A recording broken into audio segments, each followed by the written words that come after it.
Trigonometry एक ऐसा topic है इसमें बहुत सारे बच्चों को परेशानी आती है और इसमें बहुत सारे सवाल ऐसे बनते हैं जो हमसे हो नहीं पाते हैं। तो आज हम सवालों के बारे में बात करेंगे। ट्रिग्नोमेट्री एकदम बेसिक से मैं आपको बताऊंगा, कोई भी सवाल ऐसा नहीं होगा जो आपसे सॉल्व नहीं हो पाएगा। शुरू करते हैं।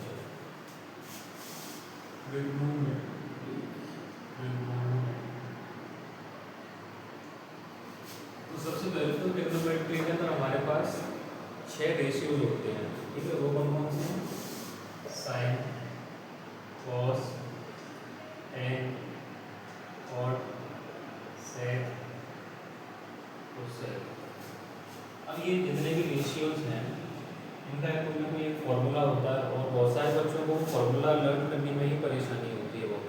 वो उस फॉर्मूला को हम कैसे लर्न कर सकते हैं वो भी मैं आपको बताऊंगा। जैसे एक ट्रिक होती है, पंडित बद्री प्रसाद हर हर बोल सोना चांदी तो। पंडित बद्री प्रसाद हर हर बोल सोना चांदी तो ये वो ट्रिक है। परपेंडिकुलर हमें पता है, जैसे अगर मैं बात करूँ यहाँ पे जो एंगल है वो ए है, ये एंगल बी है, ये सी है। तो सी एंगल पे हमारा कौन सा एंगल बनना है? राइट एंगल बनना है सी पे। सी में बनना राइट एंगल। अगर मैं ए एंगल के हिसाब से रेशियोज को कंसीडर करूँ तो मैं यहाँ पे लिखूंगा sine A sine cos B, tan A sorry sine A cos A, tan A cot A, sec A and cosec ए।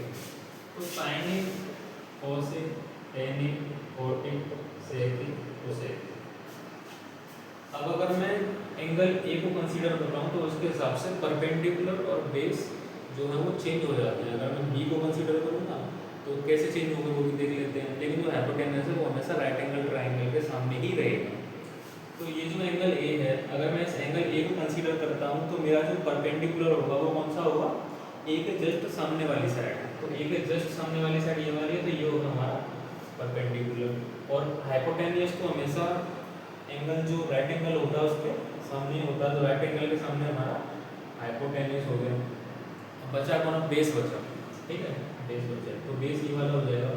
अगर मैं एंगल बी को कंसीडर करता हूँ, एंगल बी ये वाला है, एंगल बी को अगर मैं कंसीडर करूँ और मैं आपसे वैल्यू पूछूँ साइन बी की, तो साइन बी के हिसाब से आप मुझे परपेंडिकुलर बताओगे उसके सामने वाला ये बेस ये हो जाएगा, हाइपोटेनस वही रहेगा।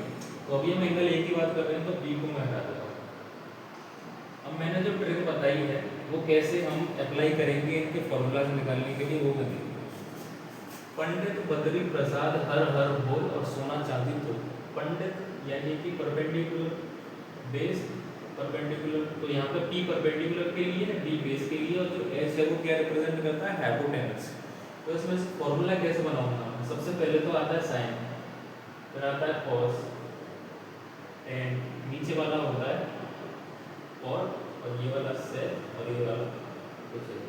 बस हो गया sine cos tan cot sec cosec. उसी ऑर्डर में हमने यहाँ पे भी लिखा है इस तरीके से क्लॉकवाइज डायरेक्शन में। अगर मैं साइन की बात करूँ तो उसका फॉर्मूला होता है P अपॉन एच, यानी परपेंडिकुलर अपॉन हाइपोटेनस। तो साइन ए का फॉर्मूला क्या होगा? Perpendicular upon hypotenuse. वैसे अगर मैं कॉस की बात करूँ तो base upon hypotenuse, base upon hypotenuse. Ten की अगर मैं बात करूँ तो perpendicular upon base, perpendicular upon base. Ten का फॉर्मूला क्या होगा? Perpendicular upon base. वही अगर अब इतना अगर आपको याद है तो ये तीनों याद करने में कोई दिक्कत नहीं आएगी, क्योंकि ये तीनों जो होते हैं इनके रेसिप्रोकल होते हैं। साइन का रेसिप्रोकल होता है कोसेक, कॉस का रेसिप्रोकल होता है सेक, टेन का जो रेसिप्रोकल होता है वो होता है कॉट। तो कॉट का फॉर्मूला क्या बन जाएगा टेन के हिसाब से? अगर टेन का फॉर्मूला है परपेंडिकुलर अपॉन बेस, तो कॉट का हो जाएगा बेस अपॉन परपेंडिकुलर। वही अगर कॉस का फॉर्मूला बेस अपॉन हाइपोटेनस है तो सेक का फॉर्मूला हो जाएगा हाइपोटेनियस अपॉन बेस। और साइन का जो फॉर्मूला है वो परपेंडिकुलर अपॉन हाइपोटेनस है, तो कोसेक का फॉर्मूला हो जाएगा हमारे पास हाइपोटेनियस अपॉन परपेंडिकुलर, उसका रेसिप्रोकल करना है। तो ये इनके फॉर्मूलाज हैं और इस ट्रिक से हम इसको याद कर सकते हैं। ट्रिक को मैं एक बार दोबारा बता देता हूँ। पंडित बद्री प्रसाद हर हर बोल सोना चांदी तोल। तो ये वाली जो ट्रिक है बहुत काम की है आपकी।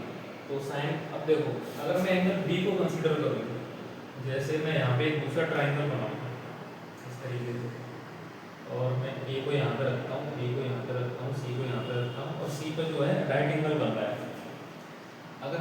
बी को कंसिडर करके किसी भी ट्रिग्नोमेट्रिक रेशियो की आपसे वैल्यू पूछता हूँ, जैसे tan बी की वैल्यू बताओ, कोसेक बी की वैल्यू बताओ, तो बी के सामने वाले को हम कंसिडर करेंगे परपेंडिकुलर, और ये वाली जो है ये बेस हो जाएगी, और ये वाला जो हमारा हाइपोटेनस होता है हमेशा राइट एंगल के सामने हाइपोटेनस होता है।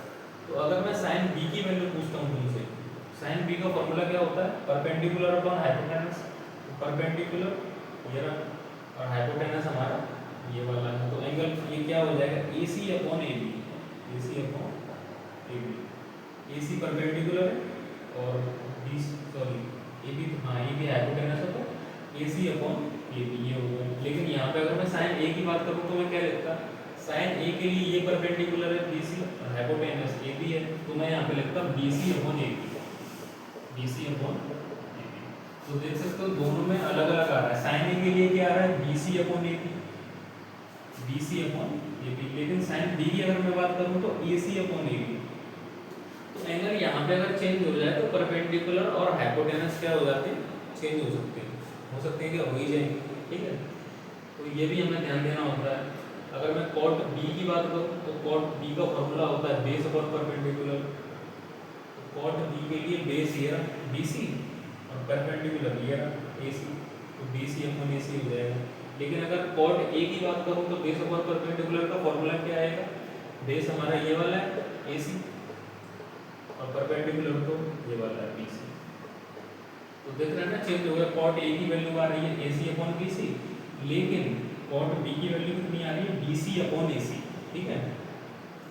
तो ये हमें देखना होता है कौन सा एंगल हम कंसीडर कर रहे हैं, तो उसके जस्ट सामने वाली जो साइड होगी उसको हम परपेंडिकुलर कंसीडर करते हैं, और हाइपोटेनस हमेशा सेम ही रहता है राइट एंगल ट्राइंगल के जस्ट सामने वाली साइड, और बाकी जो बचा हुआ होता है वो हमारा बेस होता है।